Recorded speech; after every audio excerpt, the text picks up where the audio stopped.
আসসালামু আলাইকুম, সবাইকে স্বাগতম। কেমন আছেন সবাই? আশা করছি সবাই ভালো আছেন। আলহামদুলিল্লাহ, আমরা বেশ ভালো আছি। চলে আসলাম আবার একটা নতুন ভিডিও নিয়ে। তা এখন হচ্ছে 11টা-12টার মতো বাজে। তা আকাশে অনেক মেঘ করছে, ঝড় বৃষ্টি হবে, অন্ধকার হয়ে গেছে। তার এই যে দেখুন, অনেক বাতাস হচ্ছে, ঝোড়ো বাতাস।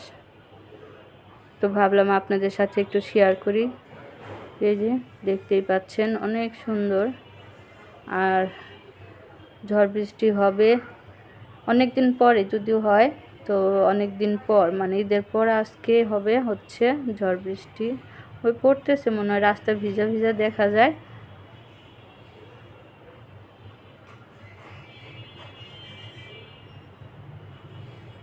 তো যাই হোক বন্ধুরা, বৃষ্টি হলে কিন্তু ভালোই লাগে, ঠান্ডা ঠান্ডা, কারণ অনেক গরম পড়ছে। গরমে একদম জীবন শেষ। এদিকেই যে আমি রান্নাঘরের আর কি কিচেনের সাথে রান্নাঘরের জানালা দিয়ে এখানে দেখতেছি। এই যে ওইদিকেও আর কি মেঘ করছে, অন্ধকার হয়ে গেছে, বৃষ্টি পড়তে পারে। এখন কিন্তু তখন দেখাইছিলাম 11টা-12টার মতো বাজে, আর এখন বাজে হচ্ছে 3:30-4টার মতো। এদিকে যে বিকেলবেলা দেখুন, আকাশ অন্ধকার হয়ে গেছে, ঝড় বৃষ্টি হতে পারে আবারও। তো এদিকে আমি রান্না বসাই দিছি, আমাদের তো গ্যাস থাকে না। মাত্র এই যে গ্যাস আসতেছে একটু একটু করে, তো ভাত বসিয়ে দিলাম, ভাত ঢেকে দিলাম। ঢেকে দিলে তাড়াতাড়ি বলকটা আসবে। এই যে দেখুন আগুনের কি অবস্থা। আমাদের কষ্টের আর শেষ নেই। তা আমরা কখনকার খাওয়া কখন খাই আল্লাহ ছাড়া আর কেউ জানে না। তো এই যে আজকে ডিম রান্না করব। এদিকে ভাতটা তো বসিয়ে দিছি, ভাত বলক আসতেছে। আর এদিকে ডিম রান্না করব, শর্টকাট রান্না করব, কারণ এই যে গ্যাস তো নাই, গ্যাস থাকে না। তো এখন তো আর মাংস রান্না করতে গেলে অনেক সময় লাগবে। সেই জন্য যে শর্টকাট রান্না করি, ডিমটা আর কি ভুনাও করব না, ঝোল ঝোল রান্না করব, কারণ আর কোনো তরকারি তো রান্না করতে পারবো না। সেই জন্য ডিমটা ঝোল করে রান্না করব, পাতলা ঝোল করে। তো ডিমটা ধুয়ে নিচ্ছি, ধুয়ে তারপর হচ্ছে ভাত হলে বলক আসলে, ভাত হলে তারপরে হচ্ছে টিকা দিয়ে ডিমটা বসিয়ে দিব। কারণ এক চুলায় গ্যাস, তো 2 চুলায় গ্যাস আসতেছে না, তার জন্য 2 চুলায় বসাতে পারবো না, 1 চুলায় বসিয়ে দিব। তো ডিমটা ধুয়ে পানি দিয়ে দিলাম, ভাতটা হলেই ডিমটা বসিয়ে দিব। সাথে থাকুন, দেখতে থাকুন প্রিয় বন্ধুরা। আমার ভিডিওটা যদি আপনাদের একটু ভালো লাগে তো লাইক কমেন্ট শেয়ার করে দিবেন। তো এদিকে যে দেখতেই পাচ্ছেন, ভাতটা এখনও বলক আসে নাই, প্রায় বলক আসবে এরকম অবস্থা। একটু নেড়ে দিলাম।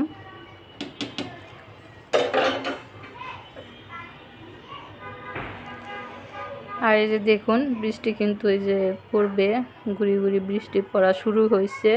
আর এদিকে ভাত হয়ে গেছে, টিকা দিয়ে দিছি।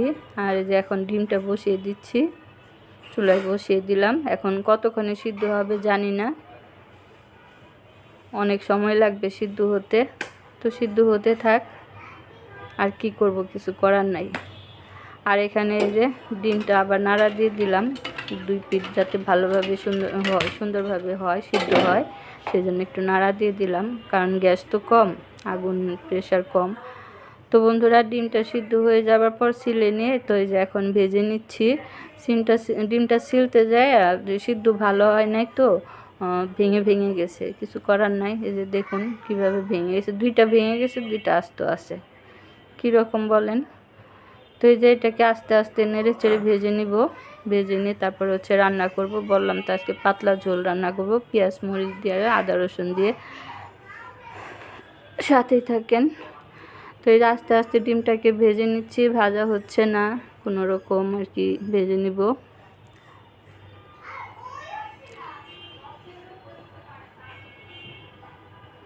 তো এই যে 1 পিঠ দিয়ে রাখছি, আস্তে আস্তে হচ্ছে। আর এদিকে দেখুন, ওই যে সারাদিন তো মেঘ করেছিল, এখন বৃষ্টি একটু পরে আবার থেমে যায়, আবার পরে, এরকম অবস্থা। একবারে ঝপঝপে নামলে কিন্তু একদম ভালো হয়। জোরে একটা বৃষ্টি হলে গরমটা আরও একটু ভালোভাবে কমবে, সেই রকম বৃষ্টি হচ্ছে না। তো ওইদিকে ডিমটা ভেজে নিয়ে নামিয়ে রাখছি, আর ওইদিকে মশলাটা কষিয়ে নিচ্ছি।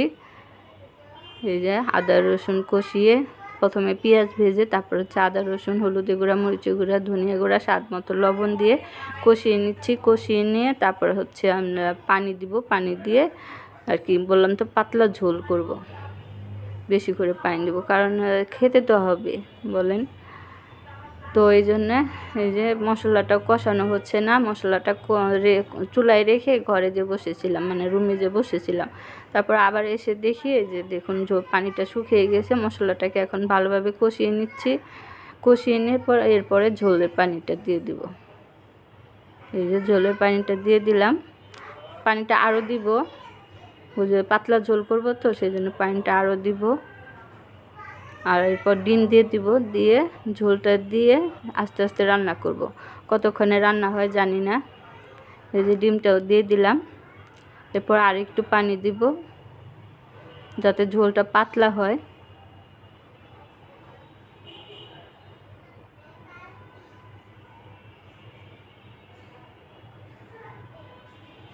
তো এই যে ডিম দেওয়া শেষ, আর একটু পানি দিয়ে তারপরে ঢেকে দিয়ে রান্না করে নেব।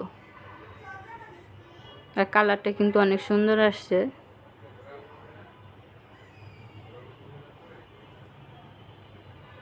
এই তো বন্ধুরা পানি দিয়ে ঢেকে বসিয়ে রাখছিলাম, অনেক সময় পরে আবার আসলাম, এসে ঢাকনাটা উঠিয়ে দেখলাম বলক আসছে একটু একটু, কিন্তু এখনও ঝোল অনেক আছে, পাতলা এখনও পাতলাই আছে, আর একটু ঘন করলে তারপরে আর কি খাওয়া যাবে।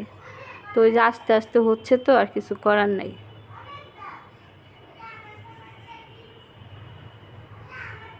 তো এই যে বন্ধুরা রান্না কিন্তু শেষ হয়ে গেছে, মানে কোনো রকম একটু রান্না করছি পাতলা পাতলা ঝোল করে রান্না করে তারপরে যে খেতে বসে গেছি। অনেক ক্ষুধা লাগছে, সোহাগের আব্বু বলল ওইভাবেই দাও, আর থাকতে পারতেছি না, তো ওইভাবেই এনে তারপর দিলাম। আমিও খেতে বসে গেছি। কি করব বলেন, অনেক ক্ষুধা লাগছে। এখন 6:45 বাজে, সন্ধ্যা 6:45, এখনই আজান দিয়ে দিবে। তো এখন আমরা খাচ্ছি। এই যে দেখুন ডিমটা ভেঙে নিছি, নিয়ে মেখে তারপর হচ্ছে খাচ্ছি। মাশাআল্লাহ পাতলা ঝোল হলে কি হবে, খেতে কিন্তু বেশ ভালো হয়েছে। ক্ষুধার পেটে তো সবই ভালো লাগে। ওই যে কি বলে একটা কথাই আছে না, ভুলে গেছি, ক্ষুধার পেটে জানি কি দিলেও মজা লাগে, সেই রকম অবস্থা হয়েছে আমাদেরও। মানে খিদার পেটে তো ওই পাতলা ঝোল কি আর কি সবই মজা লাগে। তা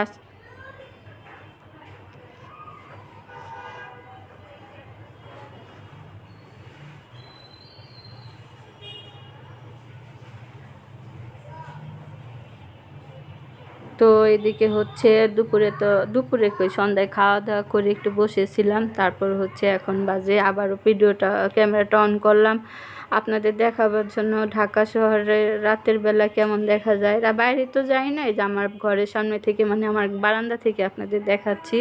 এই যে আমার বারান্দা থেকে বাসার সামনে রাস্তা, এই রাস্তা ওই পাশে হচ্ছে যে সোজা যায় না, সোজা যে ডান দিকে গেলে কৃষি মার্কেট, এই রাস্তা দিয়ে গেলে এই যে দেখুন দুইটা হাজব্যান্ড ওয়াইফ হাত ধরে কি সুন্দর যাচ্ছে। জানি না হাজব্যান্ড ওয়াইফ কি না, কিন্তু কি বেশ ভালো লাগছে, কি সুন্দর হাত ধরে যাচ্ছে। এই যে দেখুন ঢাকা শহরে সন্ধ্যা মানে রাত না, সন্ধ্যা তো সন্ধ্যায়, রাত গভীর রাতও মনে হয় সন্ধ্যা।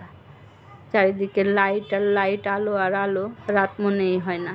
তো আজকের মতো এখানে বিদায় নিব। সবাই ভালো থাকবেন, সুস্থ থাকবেন। আল্লাহ হাফেজ, আসসালামু আলাইকুম।